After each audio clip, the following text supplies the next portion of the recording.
Before the first snow arrived, I saw a rescue post on Instagram. The headline immediately grabbed my attention: sisters from a university's physics department who are waiting to watch the first snow with their boyfriends. Your boyfriend cheated on you. Inside was an audio clip. The girl, probably wearing a scarf, sounded a little muffled. If the first snow dares to go keep your little bookworm company, you can forget ever seeing those new pajamas. The boy's voice was hoarse, half resigned, half earnest. I'll keep you company, okay?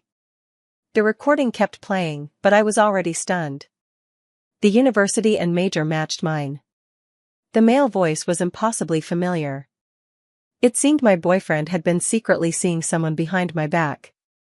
When I heard that voice, my mind went completely blank. I wanted to deny it instinctively. No way. It couldn't be.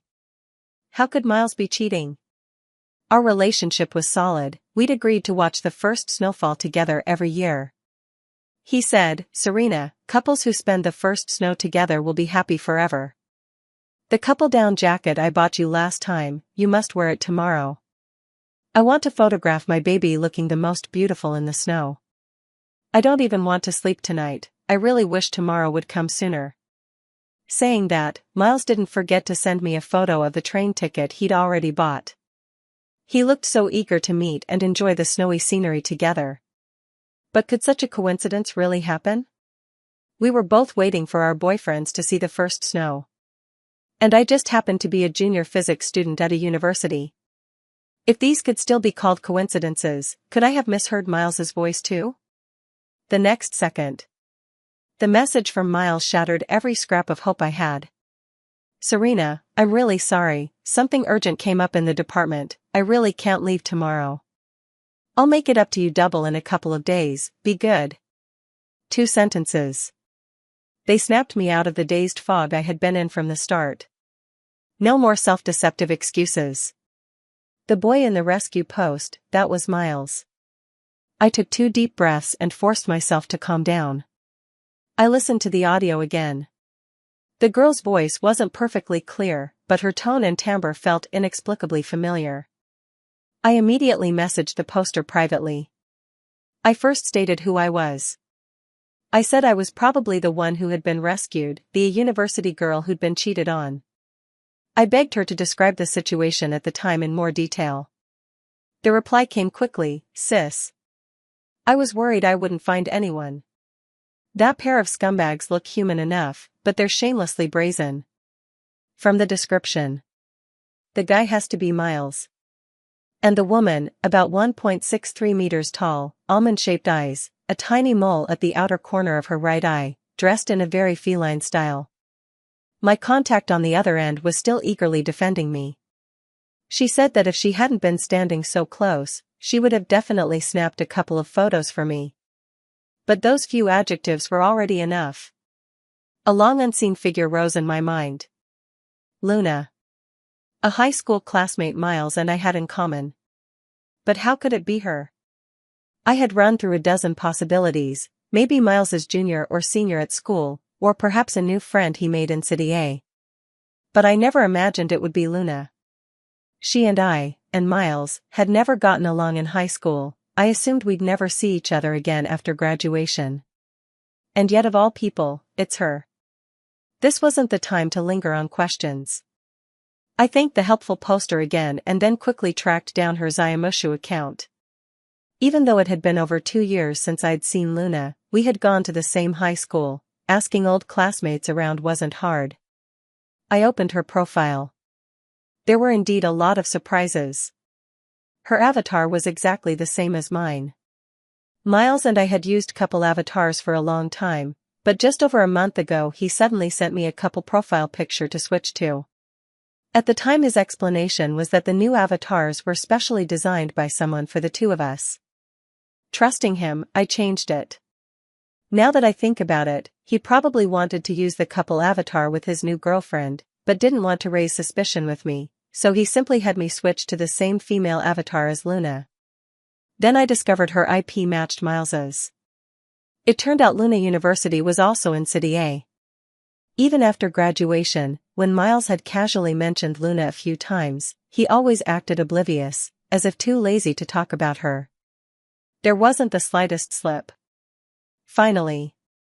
15 minutes ago Luna posted a new update, looking forward to the first snow, fried chicken and beer, and of course my boyfriend who'd drop everything to be with me. Someone from the same IP commented below, "Oh, the stench of young love, where's the first snow, party at whose place?" Luna replied with the name of an influencer-owned restaurant where the average bill is 4 digits. While basking in the envy and praise, she didn't forget to send a smug tongue-out emoji. When the truth hit me in the face, I finally understood that when a person is utterly speechless and chilled to the bone, they can really laugh out loud. Haishur is very close to City A, only about an hour by high-speed rail. After buying the tickets I also made a reservation at that restaurant. The next day, braving the winter wind, I saw Miles and his new girlfriend sharing the first snowfall. Luna coquettishly asked him to grab her bag. Miles affectionately wrapped an arm around her waist, smiled slyly, whispering something as they walked toward the restaurant entrance. Oh, right. The coats they were wearing looked horribly familiar, the exact down jacket Miles had bought me before. So it wasn't just the avatar, matching couple outfits came in pairs too. And me. To avoid being noticed, I deliberately wore the black long padded coat that practically every university student owns, plus a big mask and a thick scarf. I had become a dim NPC in their world of romance. I sat in the booth behind them. That childhood friend who swore he loved me to death, separated from me by the tall backrest, was holding another girl and whispering sweet nothings. The next second, my phone, set to silent by me, showed a new message. Miles, baby, what are you doing? Did you go out to see the snow? And yet he still found time to contact me. Luna, displeased with Miles's distraction, pouted and pretended to grab his phone. Today you must focus only on me. Tisk. Miles snapped irritably. But he didn't push Luna, who was almost clinging to him. He merely held his phone out to keep some distance, eyes on the screen waiting for my reply, while soothing the person in his arms. Be good, don't make a fuss. You've already watched the first snow with me, so behave. I lifted my coffee, the rich aroma sliding down my throat, but it couldn't quell the wave of nausea. A mocking smile tugged at my lips as I replied, no, the first snow is only meaningful when watched with the one you love, right? Miles immediately replied, it's all my fault, I really couldn't get out of department duties. Perhaps when someone feels guilty, they instinctively talk and act more. He took another photo of the snowy scene outside the French windows and sent it to me. This is the snowfall in City A, baby, don't worry, I'll study my heart out and get into your school for grad school. That way we can watch the first snow together every year. Luna curled her lip and lightly bit Miles's Adam's apple, making him grunt. Taking advantage of the moment, Luna snatched the phone from him and pressed the screen off. What's the point of dating someone like Serena? We're in college, and all she ever does is study. She even gets all sappy about watching the snow, ridiculous. Miles' voice cooled a bit. Shut up. What gives you the right to talk about her like that? Are you mad? Luna watched his expression, hooked her arm through his and gave it a little shake. You're so protective of her, I'm jealous. Miles' tone softened. He tapped her nose. You're the pot calling the kettle black, you dragged me out to watch the snow too. Humph, of course not. Luna pressed close to Miles's ear, her breath sweet as orchids. The reason I wanted to pull you to look isn't the first snow, but... The next few words were spoken too softly to make out clearly, vaguely, words like underwear drifted through. Miles's breathing faltered, and he let out a low laugh. Then what are we still doing sitting here watching the snow for? He said, reaching to pull Luna up. Luna laughed coquettishly and clung to the booth, refusing to move. Then tell me, who would be more fun to be with, me and Serena, or you and who? Why you. It's you, isn't it? With Miles' resigned pleas, Luna half pushed, half yielded as she stood. I paused the recording on my phone and, using the crowded street to my advantage, trailed them at a distance that was neither too near nor too far. After about 2 blocks, I raised my phone and took a photo of them embracing as they entered the hotel. A city street's unfamiliar to me. Bone deep cold. Knowing is one thing, but seeing it with your own eyes is another. The pain I had been forcing down since the moment I first saw them could no longer be contained. Sharp pangs burst through my chest in fierce, convulsive waves. Miles's silhouette felt utterly unfamiliar to me. I could have called after them, rushed over and scolded him until my throat hurt, even slapped him a couple of times, and just ended it all then and there.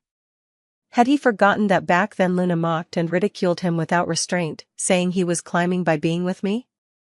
It was me who stood up for him, willing to be punished, who threw caution to the wind and went out to fight Luna.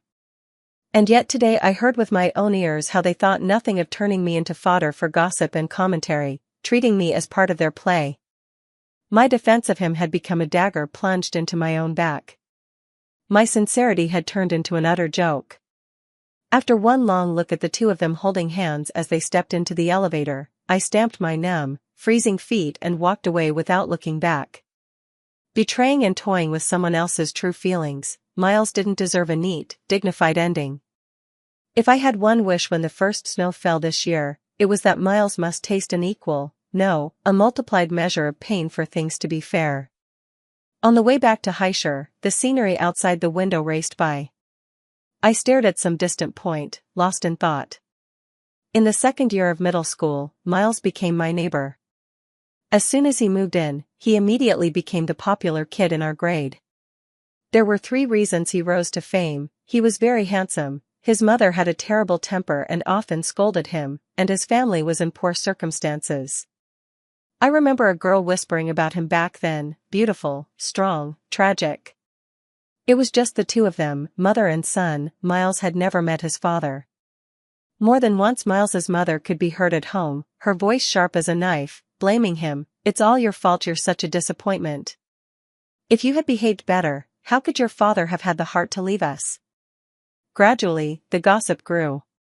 People said Miles's mother was a kept woman of a wealthy man, and when the first wife found out, the mother and son were cast out onto the street. Branded as the son of the other woman, Miles had a hard time at school, and at home his mother heaped oppressive scolding on him, saying it was because he was hopeless and couldn't win his father's favor. Miles's chosen form of resistance was to give up entirely. Once, he was at it again in the alley behind the school, brawling with those boys who mocked his origins. When I found him, he was lying alone on the ground, blood welling from his forehead, his body covered in bruises. I bought disinfectant and bandages for him. He lifted his eyelids to look at me, those handsome phoenix-shaped eyes held no warmth. "Didn't you know I'm a bastard? Why are you helping me?" I dabbed iodine on the wound on his forehead. "You can't choose your parents or the circumstances of your birth." His eyelashes trembled suddenly. After he healed, he told me that his mother hadn't been the other woman. His father later hooked up with a wealthy girl who could boost his career and had, without hesitation, cast his wife and child aside. "Do you believe what I just said?"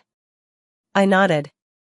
His eyes brightened for a moment, then dimmed again, and he gave a self-mocking laugh. "Do you think I'm pathetic? If I had a choice, I'd rather never have been born." I was silent for a few seconds, then thought and said, "You do have a choice. Your father is your father, and you are you. You can, through effort, make the rest of your life a good one." I still remember the sunset that day, like the rekindled hope gleaming in a young boy's eyes. From that day on, I became Miles's best, and even only, friend. His mother wallowed in the sorrow of being abandoned, and in the fantasy that someday the other person would soften and come back for her. So Miles's life was truly hard, both economically and spiritually. Even so, he would set aside the few treats he had to bring them to me. When my parents found out, they said I was being ungrateful, and they often called Miles to our home to tuck into a feast.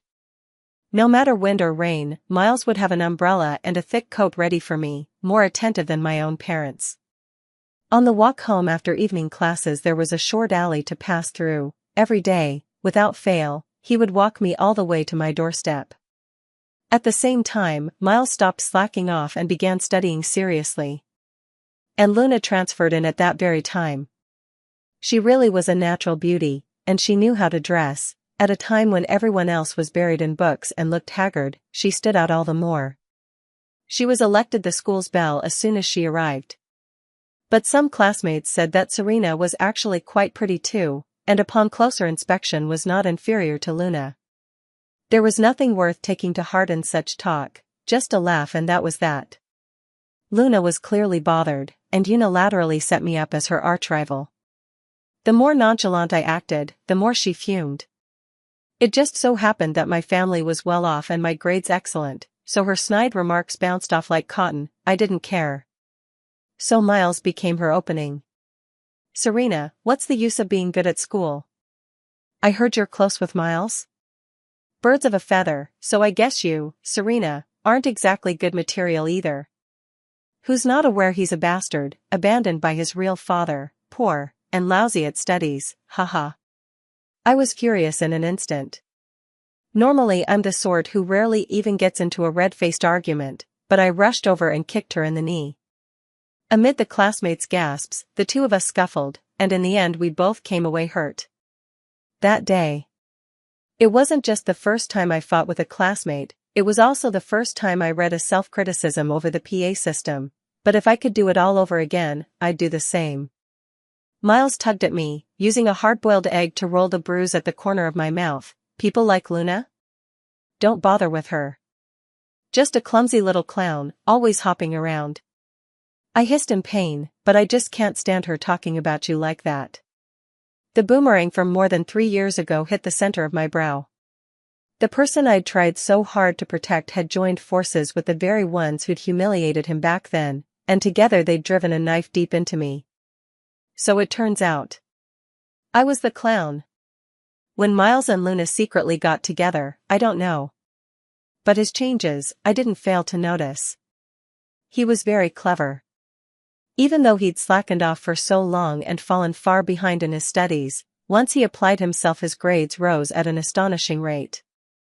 His diligence and progress, driven by the goal of getting into the same university as me, surprised even the teachers. Unfortunately, before the college entrance exam, the father who had been absent for so many years found them again, and because of that Miles erupted into a fierce argument with his mother. Those nights in the dead of night, the neighbors could always hear Chi's mother sobbing hysterically, "I don't care about his money, I'm not his son, I will never go back with him." Not going back? I think you've lost your mind. After all these years, we finally waited until your father came to find us. Who's going to call me a kept woman or call you a bastard after this? Miles, are you trying to drive me to death? Miles's college entrance exam was affected. He scored about 30 points lower than his last mock test. He definitely couldn't get into a university that I was aiming for. He insisted on randomly applying to some university in the same city as me, and I stopped him. Finally he consulted the college application counselor and chose a university in City A, very close to Highshire. He and his mother were also picked up by his father. I teased him, asking how it felt to suddenly transform into a rich young master. He shook his head. Do you really think a father's love suddenly awakened? That woman fell ill and died, leaving only a daughter, so that's why he remembered there was still someone like me to carry on the family line. After everything he'd been through, his relationship with his father was very unpleasant. His father had declared that even at 60 he could still father children, so don't assume the inheritance will necessarily end up with him. Saying that, Miles snorted, as if I actually care about his money. Serena, don't worry, I'll definitely get into a university for grad school. We'll work together to build our own future. He always remembered that original promise. I believed him. But he became the one who broke it. At first, he checked in almost every 3 days, and reported his study progress every 5. He would share the little things of each day with me at once.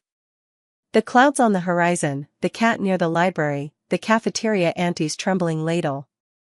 But gradually, the proportion of amusement grew and the frequency of sharing dropped. It was understandable. He was now a rich young master, with someone new on the way. Asking him to keep up appearances of not forgetting his roots was inevitably asking too much. The next morning, bright and early, Miles messaged me at the same time he always says good morning, baby, good morning. 5 or 6 minutes passed with no reply from me, and he sent another, did you see the snow photo I sent you yesterday? It's such a shame we couldn't look at it together. It's all my fault, please don't be mad, okay? I zoomed in on the photo and couldn't help but scoff. He'd taken it facing the shop's floor-to-ceiling window, worried that Luna's reflection might show up, so he used his body to block her out completely. But what he didn't know was that there was an inconspicuous, blurry profile in the lower right corner. That was me in a black padded coat. New flame and old love both there. The picture was ridiculous. At this hour, Miles was most likely still in bed at the hotel with Luna. Maybe he was holding her while messaging me. Just picturing that scene made me sick to my stomach. I didn't even want breakfast. I tried to ignore him, but he called. I didn't pick up, and he called again. I half-heartedly texted him 2 words, busy. But I remember your schedule, you don't have classes this morning. I stopped engaging with him and focused on my own affairs. Sensing my indifference. All day, Miles would occasionally send me 2 or 3 messages. The library kitten, not mentioned for over 2 months, appeared in the chat again. The cafeteria auntie's hand still trembled when serving food, a portion of stir-fried garlic shoots with pork that had only garlic shoots and no pork. That stubborn professional textbook I'd been complaining about was picked up again today, and I even wrote a page and a half of reading notes. None of that would move me in the least. It only seemed superfluous and pretentious. After being left hanging by me all day, when Miles called with a video call that evening, his tone was hurt and tentative. Have you been busy all day? I nodded. Yeah. Yesterday. Before he could finish, I cut him off. I know. You had things at the department. I understand. He choked on the words, and I fell silent too. The silence carried an unfamiliar awkwardness. He rubbed his face, forced a conciliatory smile, and was about to speak again. I didn't give him the chance. Got to go, my roommate's getting out of the shower. He had barely hung up when his texts started coming one after another. Baby must still be mad at me. But I promised to make it up double, so wait for a surprise on Sunday. Love you. 4 days until Sunday. I stayed aloof during those days. Miles could see the hurt, but he wasn't discouraged. He kept teasing me mysteriously about how much thought he'd put into his plans. Sunday was the anniversary of our relationship. He was confident that if he performed well that day, I would forgive him for standing me up.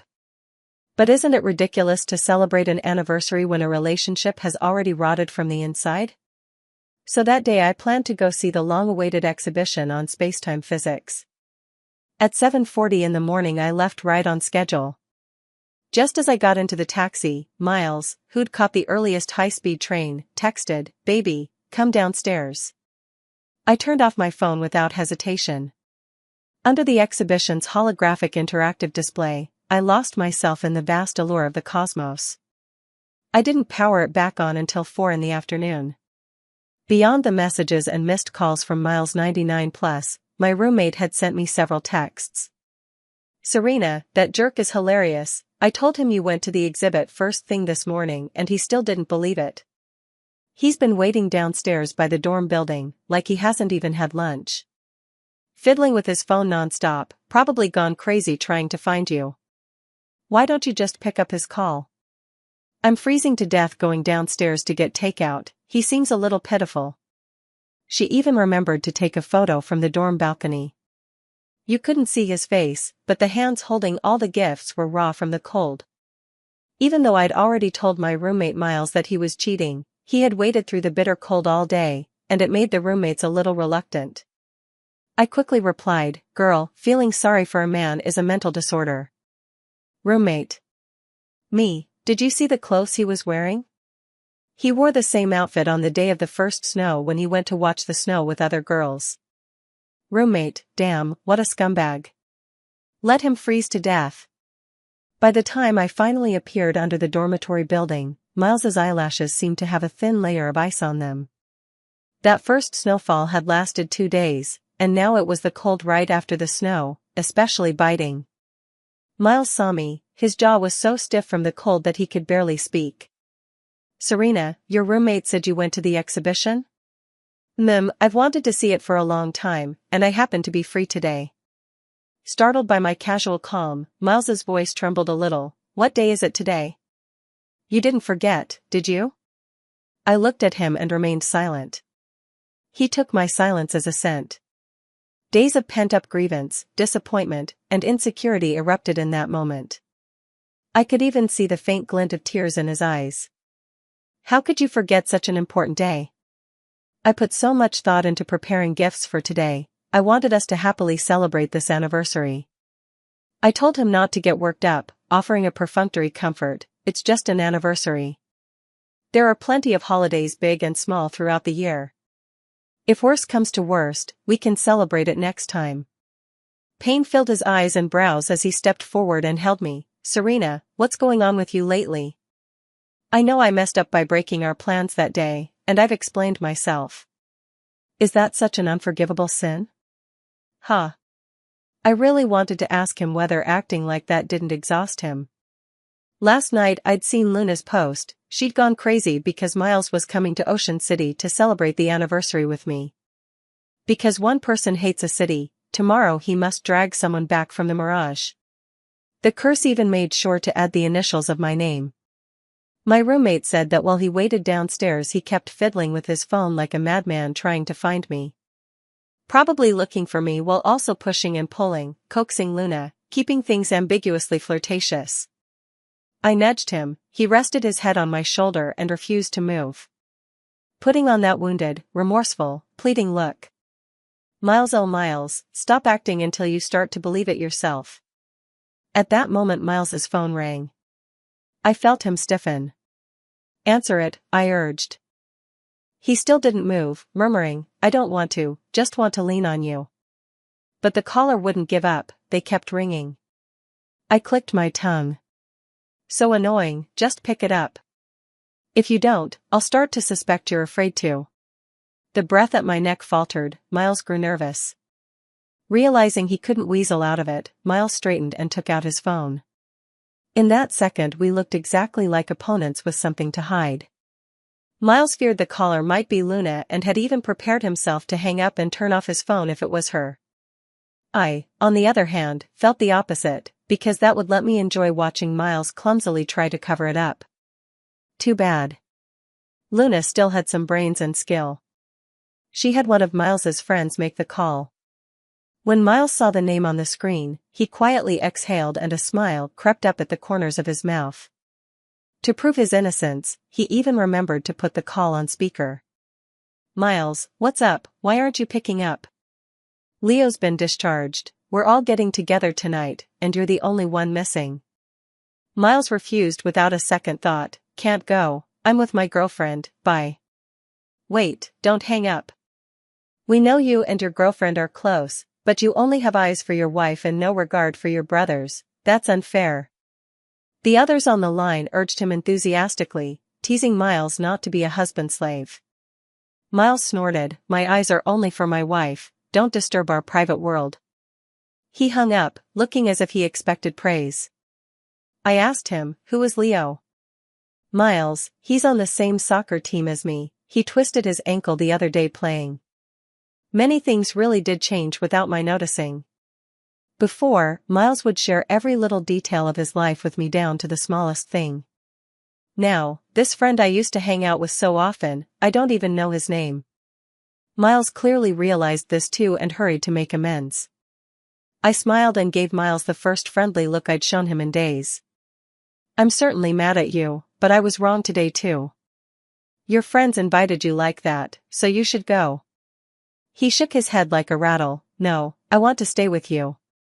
I kept smiling sympathetically. "I'll go with you too, I want to learn more about your life." Miles was suddenly flattered, his eyes lighting up instantly. "Wonderful, Serena, you've been ignoring me for days and I was nearly scared to death. Come on, I'll buy the tickets." Isn't Luna determined to drag Miles back? Fine, I'll send him back then. Miles was overjoyed that I finally stopped the Cold War and held my hand, talking nonstop all the way. When we arrived at the party's private room, the moment we stepped in, Miles's smiling face immediately fell. Those few friends were all embracing young, pretty girls on either side, having a grand time. Miles covered my eyes with one hand and took me by the other as he turned to leave. "Miles, don't go." Someone inside hurriedly stood, and several hands grabbed him, signaling the girls to step back. "Sister-in-law, please don't misunderstand. Miles is always chaste and devoted, he's wholeheartedly loyal to you.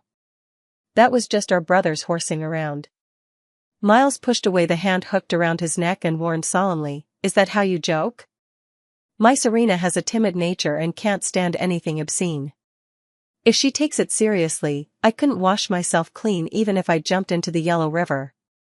Immediately, everyone in the private room laughed at him teasingly, and even apologized to me.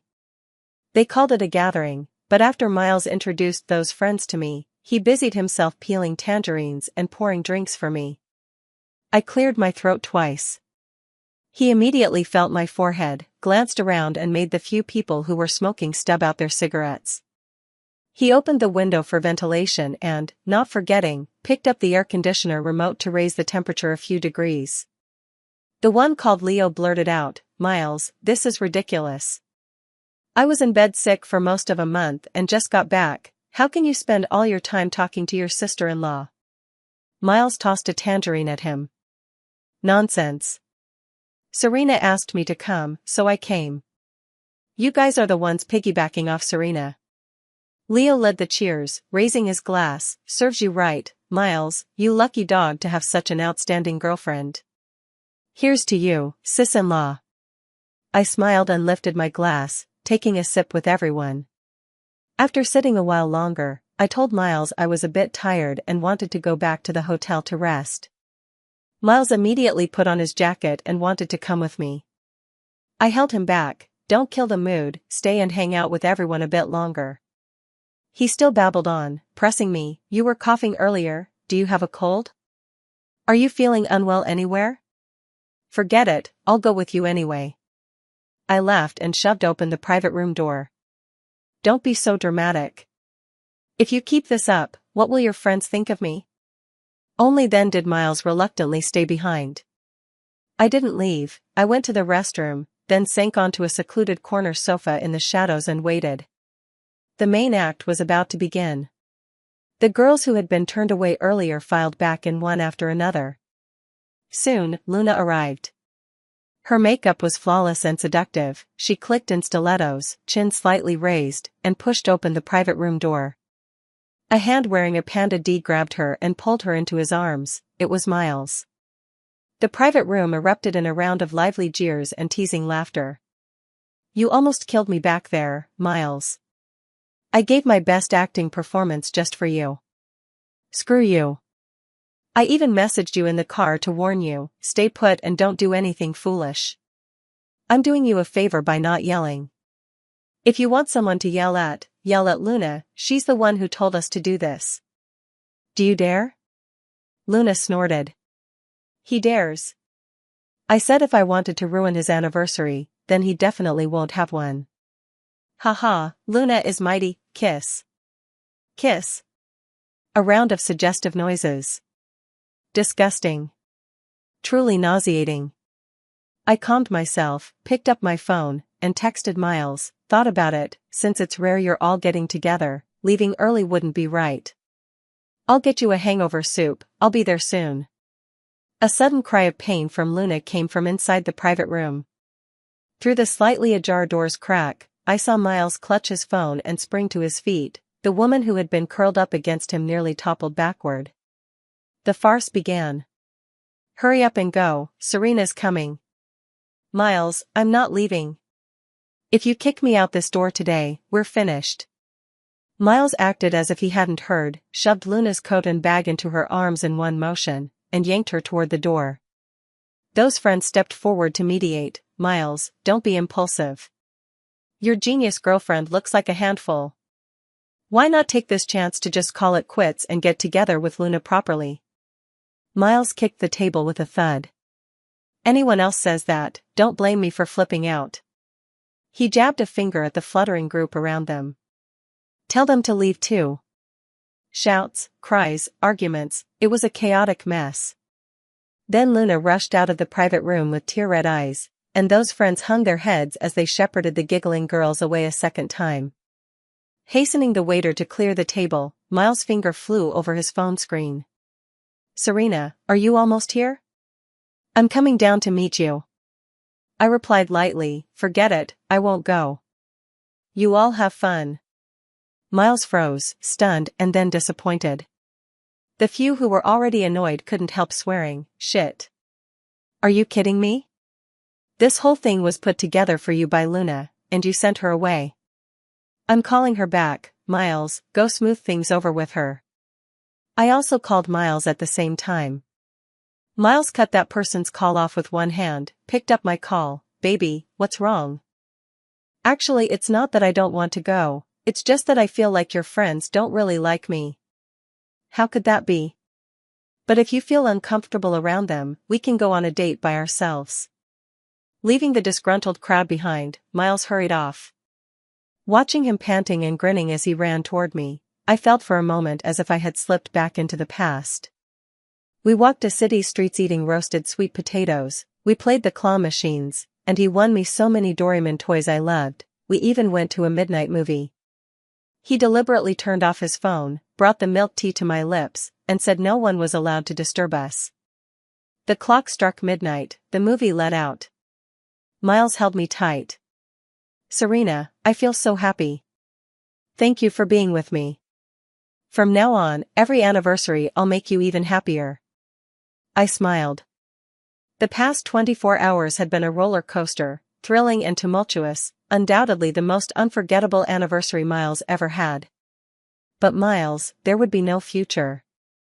This was our last anniversary. He must have thought he'd appeased me, Miles visibly brightened. Someone, however, was not happy. That night was a deep humiliation for Luna, she deleted that post. With her temperament, she couldn't let it go. I waited quietly. On the third day after I returned to Heischer, she added me with the same profile picture I had, top student of the university, are you enjoying the couple avatar I picked? But what can I do? My boyfriend changed it to cheer me up, so since you like this avatar, go ahead and use it yourself. Hee hee, clown. Immediately after, she changed her avatar first, it was clearly the couple picture. A minute later, Miles, who had been lingering on the phone with me that noon, followed suit and switched to the corresponding male avatar. Then my phone rang. Miles sent me a picture, Luna's new profile photo. Baby, let's switch to couple avatars, look how cute this is. Miles used the same move again. It was really nauseating. That's what I thought, and that's what I replied. Me, sickening. Miles, Serena, what's wrong with you? I said, it's so childish it makes me sick. Miles's dialogue box stayed on typing, and my sudden disgust left him bewildered. It's not that it's unattractive, it's my oversight. Serena, you pick, whatever you choose, I'll like. Me, no time. I think this new avatar suits you well, let it be. After saying that, I changed my avatar to an image of a double-slit interference experiment. Perhaps Miles's so-called tenderness also obeyed wave-particle duality. Once closely observed, it collapsed into a messy, unbearable lump. Seeing that I'd even switched away from our matching avatars without hesitation, Miles panicked. He hurriedly changed his avatar back. Serena, if you don't want to use the new one, then let's both switch back to the old one. I ignored him. After I stayed cold for several tries, Miles kept nagging coquettishly over the phone, baby, can you change it, please? I snapped my textbook shut. Are you kidding me? Aren't you tired of this? Besides obsessing over that stupid avatar, don't you have anything else to do? Miles took a breath, wounded by the chill in my words. His Adam's apple bobbed, when he spoke again his voice was sulky. I just think since we're a couple, using couple avatars makes us seem close. Every time I see your current physics lab avatar, I feel empty inside. At his words, I looked into his eyes through the screen. So when you see the matching avatar with another girl, you feel like you're a couple, like it makes you feel close? Miles slipped out of my sight, guilty now he finally dared not keep staring at the profile picture incident. I have my last exam next Monday. When you're done, let's go back together. I shook my head. My parents are taking their annual leave. We're going to Y City for a trip and won't be back until after the new year. Y City? Why didn't you tell me?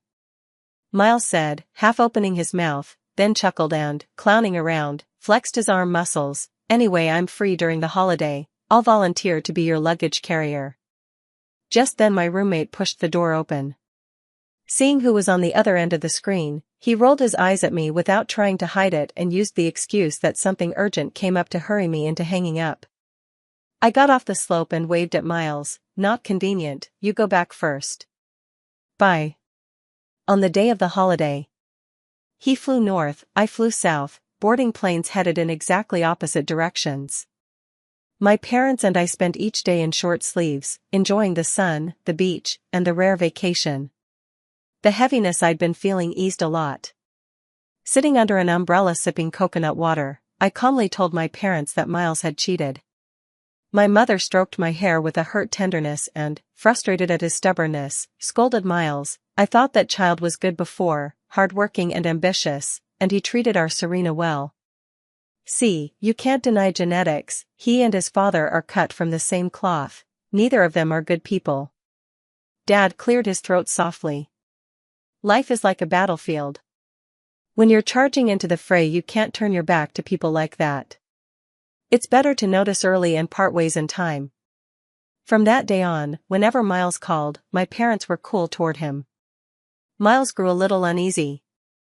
Am I imagining it? Do Uncle and Aunt seem to have something against me? I told him he was overthinking it. He thought for a moment, then nodded. Maybe. Uncle and Aunt have been so good to me, they like me so much. Then her spirits lifted again. It's only a few days until New Year, you're coming back soon, right? Look at how many New Year's goods I prepared. Hams, fine wines, pastries, tonics, all carefully chosen to suit my parents' tastes and needs. That spring festival 4 or 5 years ago was especially hard for Miles. His mother pressured him to go find his father, hoping that, for the sake of the holiday, the other man might show a sliver of conscience and familial feeling. Of course Miles didn't want to go. His mother wept and cursed while smashing things in the house, leaving everything in disarray. Amid the festive atmosphere of every household welcoming the new year, it was particularly bleak. Faced with a ring of onlookers' gazes, Miles felt the ground beneath his feet so hot he could no longer stand. He pushed through the crowd and rushed out. My parents shook their heads and sighed, the sins of the adults, making the children suffer for them. My mother told me to go find him. It's the new year, he mustn't get into any trouble. When I found him, I bought a steaming, soft, syrupy roasted sweet potato, and we split it half and half. On the way, I didn't bring up his family's affairs, I just asked him, do you like ribs? Yes. Do you prefer the leaves or the stems when you eat greens? The stems. I like the leaves. It just so happens my mom is making greens and pork rib soup tonight. I'll have the leaves and you can have the stems, nothing wasted. All right. From that year on, every New Year Miles would come to my house early to pay his respects, and we'd have a lively meal together. Later he was taken back to his father's place, but this habit never changed. The next day, we finished our vacation and flew home at noon. I posted something visible only to Luna. It was simple, a photo of the airport with the caption, "Home." I believe she understood what I meant. That evening Miles called to find out I was back. He was happy but a little miffed. Why didn't you tell me you were coming back? I could have picked you up at the airport. Half an hour later, he drove to the bottom of my building. The trunk was stuffed full of New Year goods. He appeared at my front door carrying bags and parcels, grinning ear to ear, and greeted my parents. Uncle, Auntie, let me wish you an early Happy New Year. My parents did not, as before, warmly usher him into the house. Instead they politely but distantly declined. Miles, these things are far too generous, we can't accept them. Miles's hand froze awkwardly in midair as he handed the things over, his smile frozen, his face a picture of bewilderment. He gave me a look and silently mouthed, "What's wrong?" I shook my head and was about to speak when his phone rang. As if to show how determined the caller was to reach Miles, they quickly hung up, then a string of messages popped up with dinging alerts, and the phone began ringing again. "Hurry and pick up," I urged him. "It must be something urgent." The whole room filled with the sounds from his phone. Miles set down the things in his hands. "Sorry, I'll take it." He glanced at the incoming call and immediately hit decline. After a hurried scan of his WeChat messages, he visibly tensed, even the tip of his nose began to sweat. "Uncle, Auntie, I'm really sorry, there's an emergency at home. I'll come back tomorrow to properly pay my respects." He made a phone call at night gesture toward me, then panicked and turned to leave. I picked up the things he'd given me and chased after him. "Miles," I called, stopping him and thrusting the items back into his hands. "Take them back, my parents won't accept them." Miles looked hurt and puzzled. "I told you, Uncle and Aunt are acting weird. What on earth is going on?" As he said it, he tried to make me take it back, and the phone rang again like it was chasing me. I was firm. "Miles, don't put me in an awkward position. Isn't there something urgent? Go." Miles gave me a helpless look. "Serena, we can handle anything that comes up. I'll come see you as soon as I'm done here." Miles didn't come that night. The only message I got was Luna's taunt, "Don't wait up, he's with me." She sent a side profile photo of Miles. "You're so over the childhood sweetheart shtick, Miles is tired of it too. It's the script of him and me loving and fighting that's interesting." For the first time I replied expressionlessly, "He's just trash. If you like him, take him." True to form, Luna stomped angrily, "Serena, don't think you're so great. You really think you're irreplaceable? Just wait and see." The next day she did not disappoint, Liv reporting the details of their date. First photo, the two of them sharing a roasted sweet potato, both flashing peace signs. "What era is this, still eating that?" Hilarious. Rating, awful. The second photo. Miles grabbed a bunch of stuffed toys for her and arranged them into a heart. "Not Jellycat, -1. The third photo. Showing bubble tea and movie tickets. "We've watched so many films together already, so this outing still gets a -1. She recreated that anniversary Miles and I had last time, then smugly gave 3 -1s. Adults have to take responsibility for their actions. So I accept these 3 -1s for my poor judgment of character." I smiled. Seeing off the old year and welcoming the new, this matter would be completely closed and turned the page today. I waited at the theater exit. Miles and Luna were mixed in with the crowd leaving. Luna playfully wrapped Miles's scarf around both their necks so they could share it. Miles tilted his head to the side, his expression neutral, and raised his arm to take the scarf off. Luna pouted in displeasure, stopped and stamped her foot, refusing to move forward. Miles said something, and she smiled again and looped her arm through his. I walked over. I raised my hand and waved, greeting, "Hi, Miles." Miles's body went rigid in an instant, the color draining from his face. It was as if he had seen some monstrous flood. Luna made sure to include the address with every message, also I would witness this, so she remained completely unflustered. Triumph creased the corners of her eyes and brows as she nestled close to Miles's side. "Serena, long time no see." Miles, who had been stunned for several seconds, finally came to his senses and shoved Luna away. "Serena, I waved my hand and gestured toward the nearby cafe. "Don't stand here blocking the way, it's unbecoming." The light, offhand sentence seemed to crush Miles. His spine curved, teeth grinding as he shoved Luna away again with a fierce push. "Get out." Luna hardened too, she couldn't bear being driven off a second time. The corners of her mouth turned down, tears welling in her wronged eyes. Her expression did nothing to soften Miles, if anything, he glared at her through clenched teeth. Before Miles could speak, I set my face and raised my voice, enunciating each word. Talk in the cafe. The three of us together. Don't make me say it a third time. On my insistence, the three of us in that strange, awkward trio went into the cafe. Luna held her head high and, putting on bravado, beat us to a seat. I sat down opposite her. Miles was just about to take the seat beside me when I put my bag on it and tilted my chin up. You sit opposite too. Miles's chest heaved, he was breathing hard.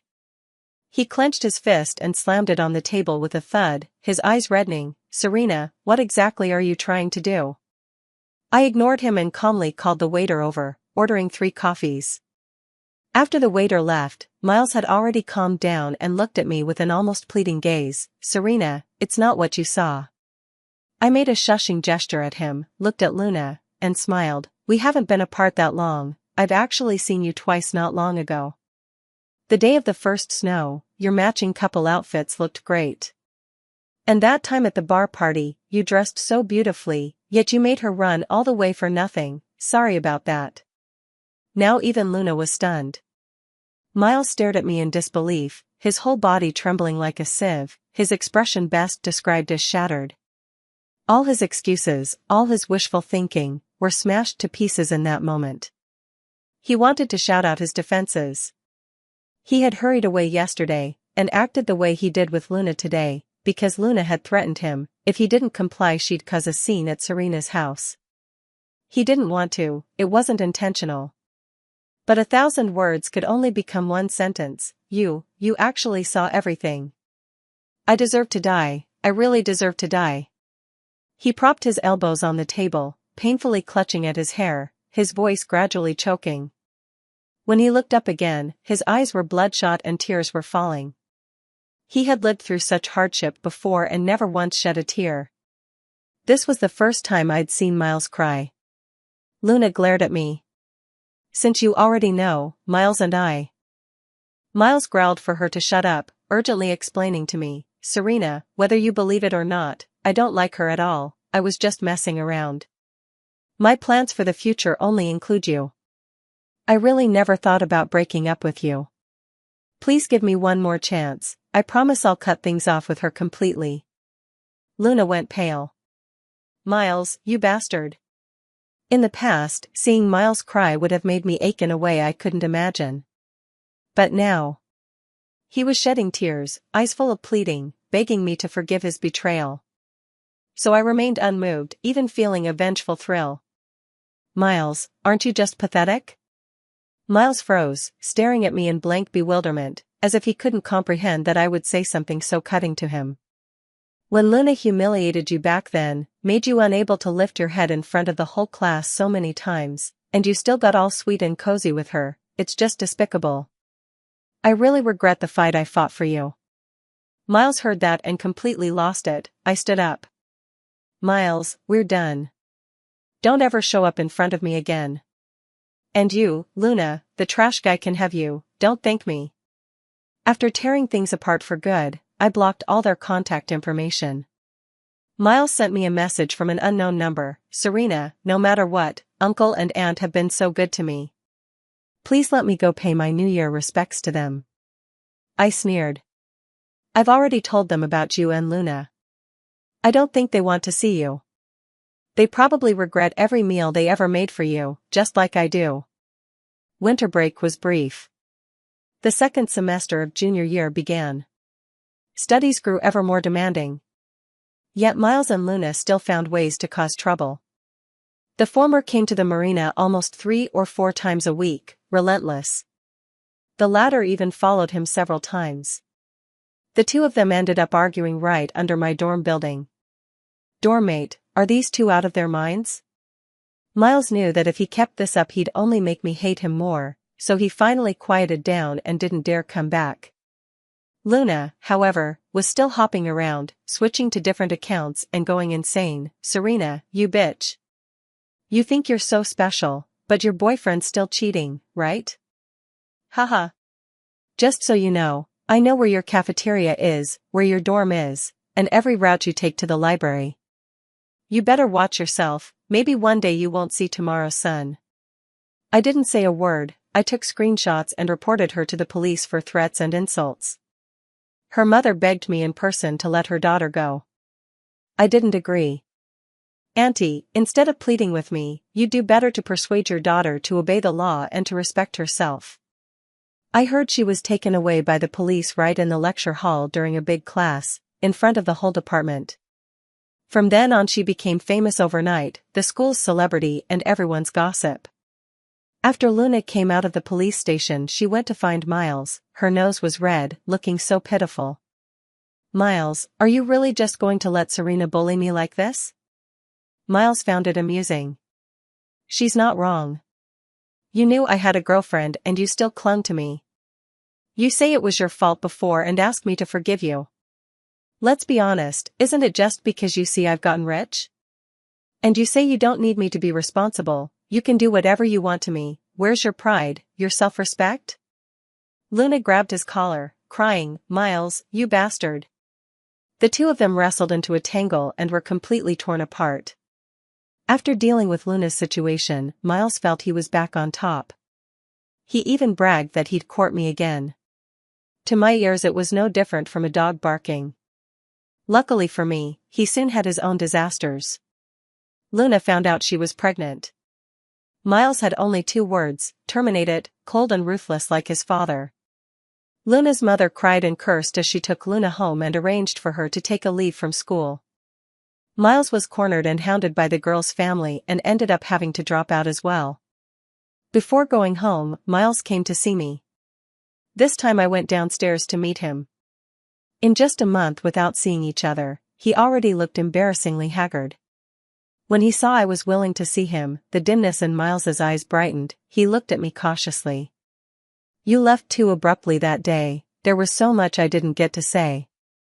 I really don't like Luna, but someone who used to look down on me bowed and fawned over me, seduced me, and I lost my head. I've cut ties with those friends too. I kept telling myself to let this be a one-time lapse. Once I get into graduate school in Heischer, I'll sever them completely. I listened quietly without speaking. He went on, Serena, I've decided to drop out and repeat a year. Can you wait for me for 1 year? I can definitely get into a university. I shook my head. If you're planning to aim for a university for my sake, that's unnecessary. My Heidelberg master's application has already been accepted. Even if he did get into a university, by then I would already be going abroad for further study. Knowing there was no chance of reconciliation, Miles raised a hand to press his eyelids, took a deep breath, his voice trembling. We promised we'd be together forever. I can't accept this. I shook my head. School easily creates the illusion that we're all in the same line. Miles, actually you and I were never on the same path to begin with, we just happened to be waiting at the same red light.